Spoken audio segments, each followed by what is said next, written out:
Oke, selamat pagi semua. Apa kabar? Kita udah masuk di pertengahan Oktober. Bentar lagi November, nggak berasa bentar lagi Desember, tahun baru. Makasih buat kesempatannya untuk pagi hari ini bahkan sharing. Walaupun sebenarnya jadwal aku akhir bulan ya, aku udah tenang banget itu akhir bulan ya. Ternyata Lydia minta tukar karena ada tugas ke Bandung. Bilang oke, nah kalau begitu ya. Ini aku masih belajar ya tentang firman Tuhan ini, tentang restoration. Kemarin juga udah banyak dibahas sama Bude sama Siska ya. Pemulihan, pengembalian bentuk kembali. Kita mau belajar sama-sama dari satu tokoh ya. Aku terberkati banget sama tokoh ini. Pastinya kita juga tahu tokoh ini karena sangat dekat dengan Yesus ya. Dengan kisahnya dan kan nyambung dengan tema kita pada bulan ini, restorasi. Siapakah tokoh tersebut? Simon Petrus, yang bisa dikenal Petrus ya. Orang yang sangat dekat dengan Allah ya kan. Adalah salah satu dari murid Yesus gitu ya. Dan sangat menonjol juga di antara kawanan muridnya ya. Terus apa ya yang kita mau belajar dari seorang Petrus, belajar yaitu bangkit dari kegagalan lalu dia menemukan panggilannya di dalam Tuhan.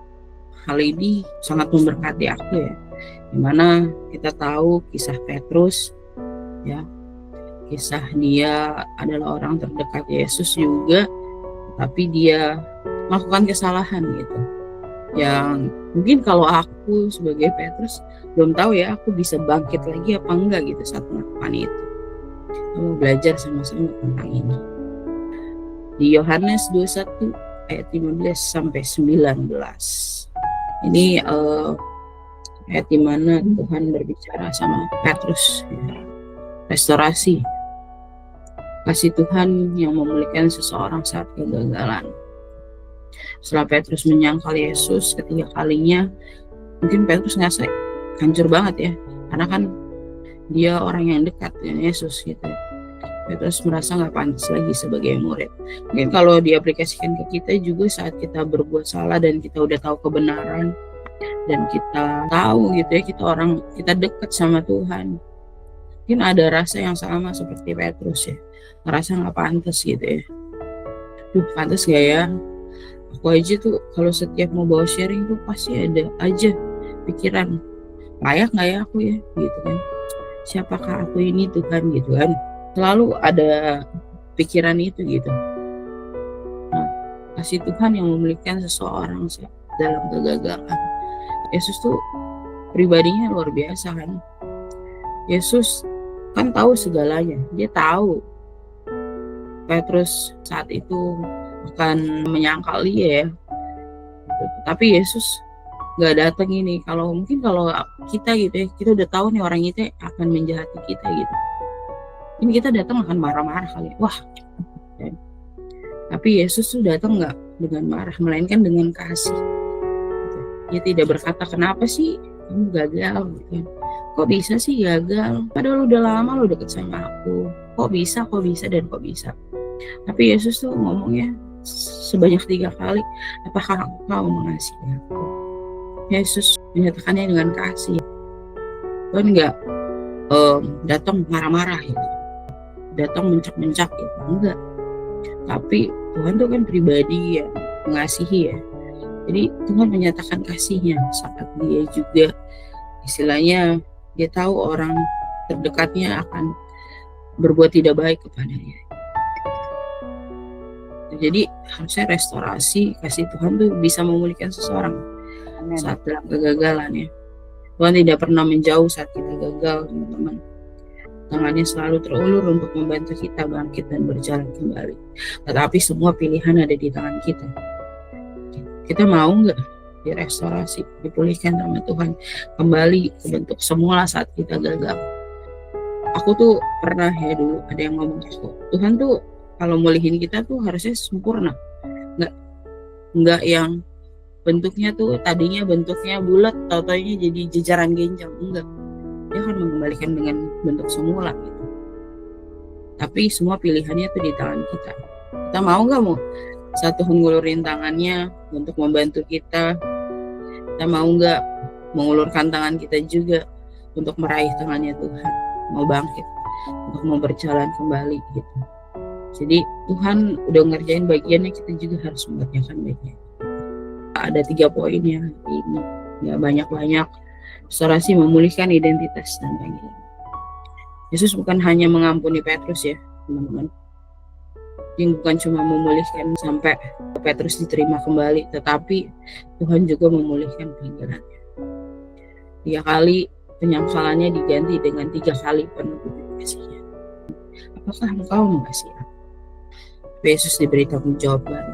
Ini tanda bahwa Tuhan tidak mencabut panggilan hanya karena kita pernah gagal. Mungkin saat perjalanan hidup kita merasa ada momen di mana kita gagal. Itu bukan berarti Tuhan yang mengasihi kita gitu ya. Bukan berarti kita hilang gitu semua panggilan kita di dalam. Saat kita kembali, kita akan pulihkan identitasnya dan panggilannya sama Tuhan. Jadi restorasi bukan cuma tentang dimaafkan, tapi dipercaya kembali untuk melayani. Seorang Petrus yang dulu takut karena pernah menyangkal Yesus, ini kembali gitu menemukan identitasnya. Saat kita jatuh, itu penting banget kita untuk nemuin identitas kita tuh anak Kristus. Harusnya kita kembali saat kita gagal. Karena saat kita gagal ya, saat kita melakukan kesalahan, kadang kalau aku ya otomatis tuh jadi kayak menjauh gitu, kayak takut. Tapi ingat aja, Tuhan tuh gak pernah hakimi kita ya. Dia selalu menerima kita dengan kasih. Saat kita berespon gitu, oh ya kita salah, kita harus perbaiki, kita harus kembali pada jalannya gitu. Nah, kita harus tahu identitas kita yang kalah, lalu kita raih kembali panggilan kita di dalam Tuhan.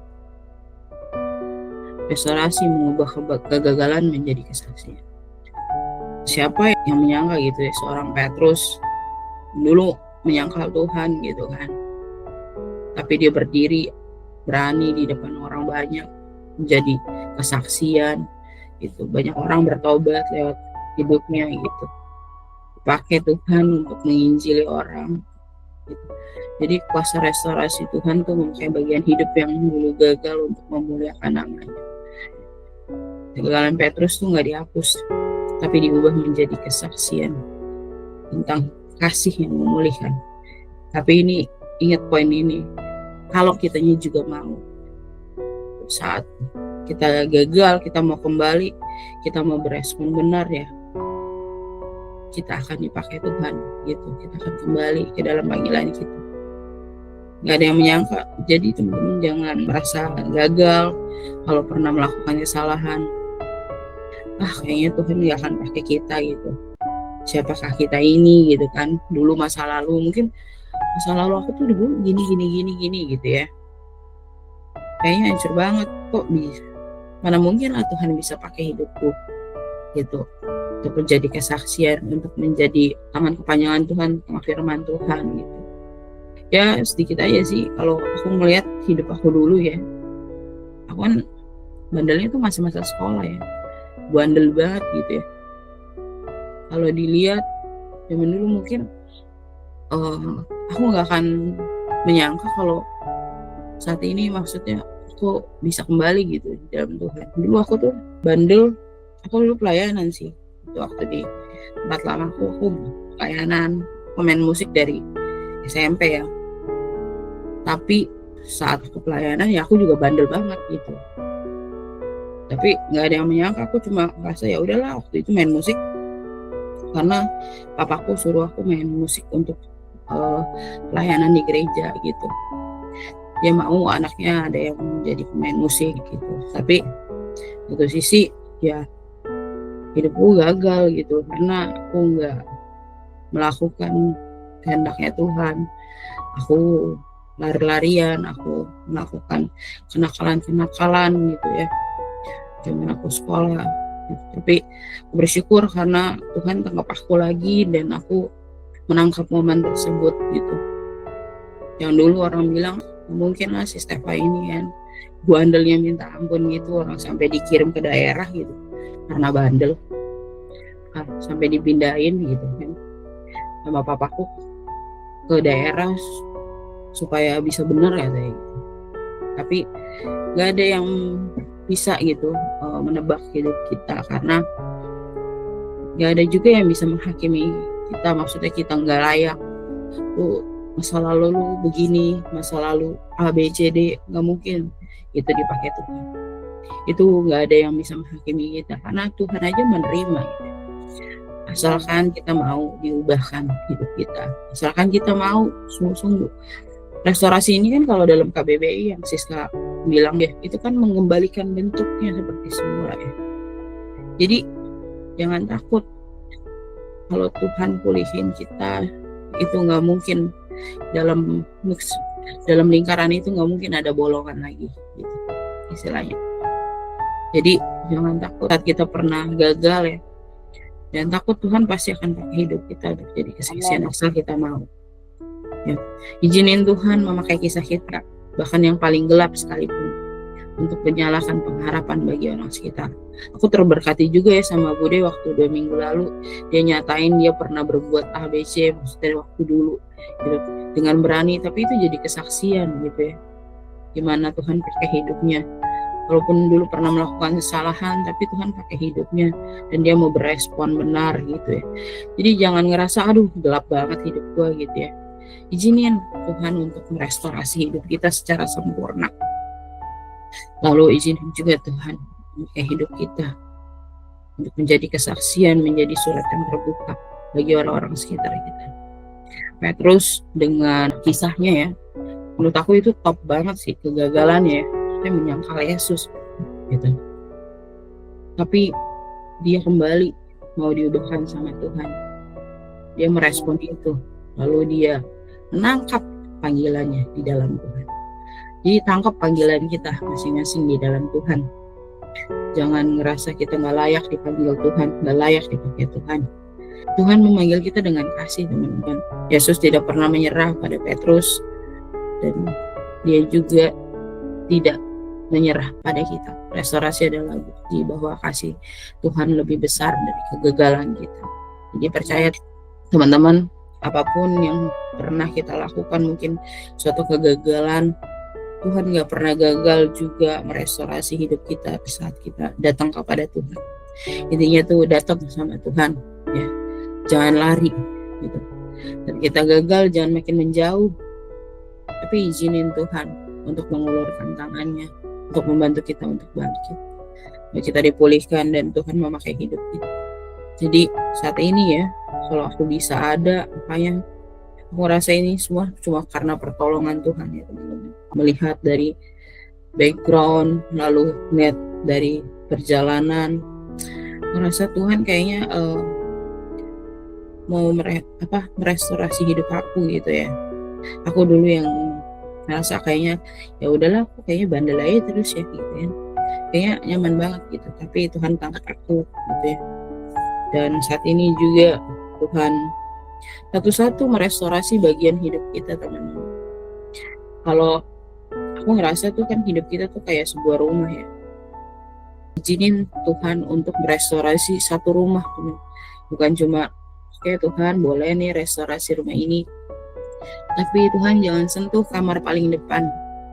Kita belum mau kasih gitu untuk Tuhan pulihkan gitu. Jadi kalau Tuhan kita mau dipulihkan Tuhan ya, kita harus menyerahkan satu rumah tersebut. Jangan bagian nanti taman belakang jangan ya Tuhan nggak boleh masuk ke situ.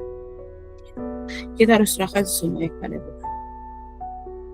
Ingat kasih Tuhan tuh lebih besar dari kegagalan kita. Jadi jangan ngerasa kita nggak mau kasih semua bagian ke Tuhan, kita masih keep nih satu bagian.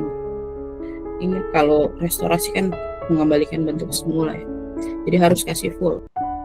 Jadi kita belajar dari seorang Petrus pagi hari ini, dari kegagalannya menjadi kesaksian. Jadi hidup kita kan harusnya menjadi surat terbuka ya buat banyak orang. Jadi kita harus mengambil bagian itu, karena panggilan kita sebenarnya pada dasarnya semua adalah menyatakan Injilnya Tuhan ya, lewat berbagai mungkin beda-beda kayak gitu ya, caranya.